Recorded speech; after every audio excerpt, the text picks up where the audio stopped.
Allahumma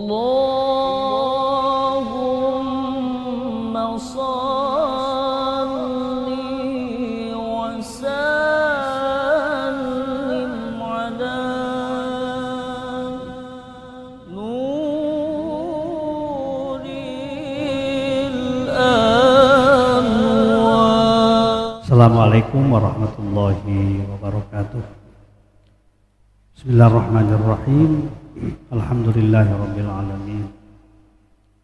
Wassalatu wassalamu ala asyrafil anbiya'i wal mursalin sayyidina Muhammadin wa ala alihi wa sahbihi ajma'in. Wala haula wala quwwata illa billahil aliyil azim.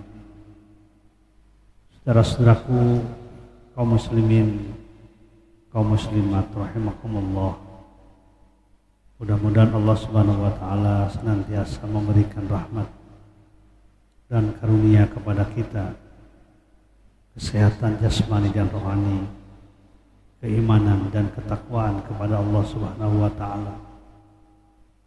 Karena keimanan dan ketakwaan kepada Allah Subhanahu wa taala itulah yang akan mengundang keberkahan turun dari langit dan keberkahan yang dimunculkan dari bumi.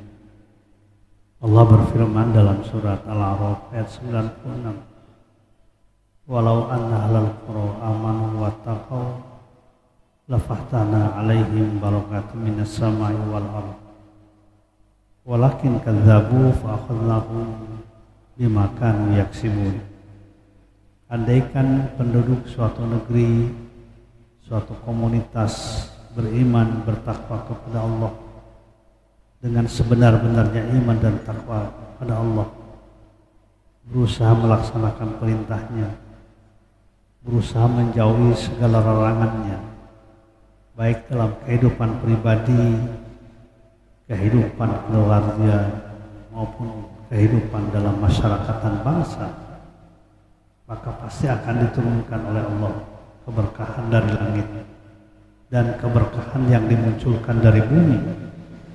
Keberkahan itu artinya kebaikan demi kebaikan yang turun dari langit, kebaikan demi kebaikan yang dimunculkan dari bumi. Akan tetapi sebagian besar manusia mendustakan ayat-ayat kami, maka kami azab mereka sesuai dengan perbuatan yang mereka lakukan.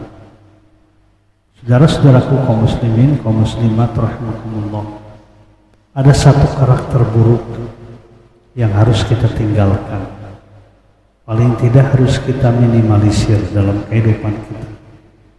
Jangan sampai karakter itu dominan pada diri kita, karena karakter tersebut akan merusak kehidupan kita. Apa karakter yang harus kita jauhi itu? Yaitu rakus dan tamak, tidak pernah bersyukur atas nikmat dari Allah Subhanahu wa taala, merasa kurang terus, tidak pernah puas, tidak pernah mengucapkan kalimat alhamdulillah, tidak pernah mengucapkan kalimat syukur, tidak pernah sujud ruku kepada Allah Subhanahu wa taala. Sehingga Rasulullah mengatakan dalam sebuah hadis, iyyaka wat-tam'a fa innahu al-faqrul hadir. Jauhilah oleh Anda sifat rakus dan sifat tamak, karena kerakusan dan ketamaan itulah sesungguhnya kefakiran yang nyata. Dalam hadis itu Rasulullah menegaskan bahwa orang yang fakir itu bukan semata-mata dilihat dari kacamata materi.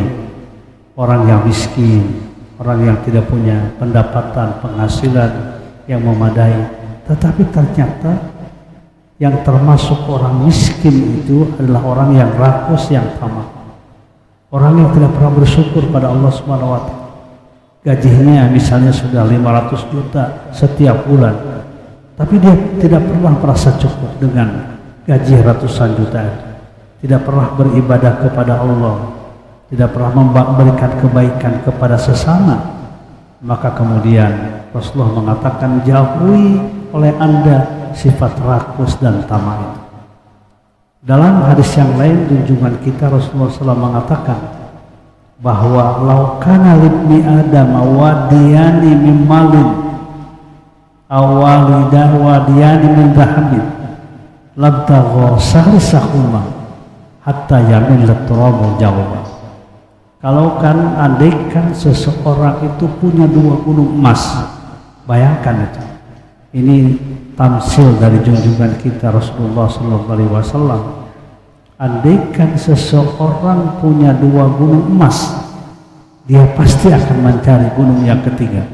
Saking tidak puasnya, saking rakusnya, saking tamaknya. Kapan akan selesai kerakusan, ketamaan itu?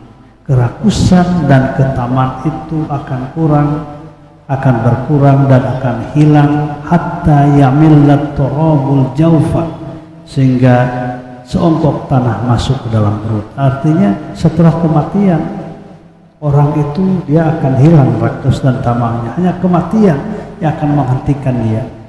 Alhaakumut takatsur hatta zurtumul maqabir. Oleh karena itu sifat rakus ini jangan kita pelihara, karena sifat rakus dan tamak akan menyebabkan kita menghalalkan segala macam cara untuk mendapatkan materi, untuk mendapatkan harta, untuk mendapatkan jabatan dan kedudukan, dan mendapatkan kemewahan-kemewahan lain dalam kehidupan dunia ini. Karena itu banyaklah kita bersyukur, banyaklah kita berzikir kepada Allah, banyaklah bertobat, banyaklah bersedekah. Sayangilah diri kita, ya, berimanlah kepada Allah, bertakwalah kepada Allah. Itu semuanya akan mengurangi atau meminimalisir sifat rakus yang ada pada diri kita. Mudah-mudahan Allah Subhanahu wa taala senantiasa memberikan taufik hidayah kepada kita semuanya. Alhamdulillahirabbil alamin. Assalamualaikum warahmatullahi wabarakatuh.